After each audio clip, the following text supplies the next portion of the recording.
Setiap kali teman-teman sekalian ambil sebuah poin ini, setiap kali kita temukan ada orang tiba-tiba terkenal, dan terkenalnya itu sesuai dengan hukum Allah ya, dalam arti kata begini, dia mungkin tiba-tiba dikenal seperti contohnya, saya kasih contoh saja, ada kisah seorang tabi'in, dia lagi duduk dia dulu sering belajar sama gurunya, sama syekhnya, seorang tabi'in, dan dia sama dengan teman-temannya. Seperti kalau antum atau kita atau saya juga hadir di dalam halaqah para ulama, misalnya kita hadir di halaqah ulama, kita saling tahu, oh ini si fulan sering datang, si fulan sering datang gitu. Satu waktu teman-teman sekalian, setelah 10 tahun dalam halaqah gurunya, tiba-tiba saja, ya, karena sudah 10 tahun belajar, dia mempraktekkan ilmunya. Dia buka halaqah di masjid yang juga sama di tempat gurunya, tapi di waktu yang berbeda, misal beda hari, ya. Ternyata pengajian dia lebih ramai orang datang, membeludak sekali, banyak orang datang dibandingkan dengan gurunya, sampai teman-temannya sendiri hadir di majelisnya, karena luasnya ilmu yang dia sampaikan, gitu kan. Dan penampilannya berubah, tadinya dia miskin, dalam 10 tahun jadi kaya raya luar biasa. Sampai dia itu membiayai semua murid-murid yang belajar dengan dia, dibiayai orang pergi jihad, dibiayai segala macam hal. Ringkas cerita, salah satu temannya di majelis mengatakan, wahai syekh, dipanggil syekh sekarang, teman dekatnya, apa sebenarnya rahasianya? Apa yang kamu lakukan? Apa rahasianya sampai Allah memberikan kamu kelebihan ini? Sungguh kami tidak mungkin bisa menjangkau kelebihanmu ini. Tidak bisa kita ini, walaupun sudah sama-sama belajar 10 tahun, tapi kami nggak bisa. Kamu secara penampilan lebih kelihatan kaya, kelihatan lebih segar, kelihatan lebih tampan dari sebelumnya. Kemudian keturunannya banyak, gitu kan. Dia menikah dengan menjalankan sunnah Nabi SAW berpoligami. Kemudian juga dia, teman-teman sekalian, memiliki banyak kelebihan. Di antaranya majlisnya dia mengalahkan jumlah gurunya sendiri. Temannya tanya, apa rahasianya? Apa dia cerita teman-teman sekalian? Perhatikan, dia mengatakan ini kisah nyata. Dia bilang, sekitar 10 tahun yang lalu, waktu kita masih belajar,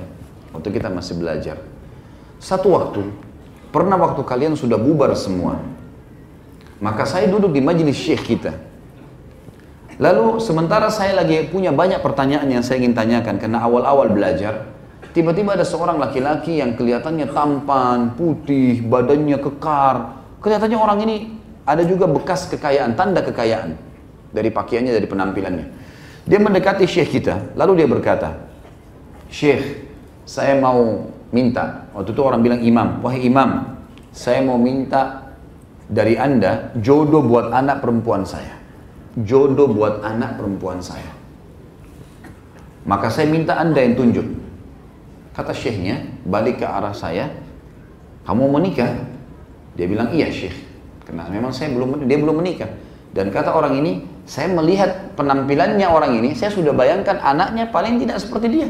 Gitu. Karena orangnya tinggi, putih, gagah, berarti mungkin tidak akan jauh dari itu. Maka dia bilang, iya saya mau. Tiba-tiba ayah perempuan itu mengatakan, baik syekh, saya walinya, saya akan nikahkan sekarang. Panggil 2 saksi, suruh keluarin sesuatu dari kantongnya. Dia bilang, saya cuma punya mungkin sekitar 2-3 dirham, saya keluarkan sebagai mahar. Kalimat akad tiba-tiba diucapkan.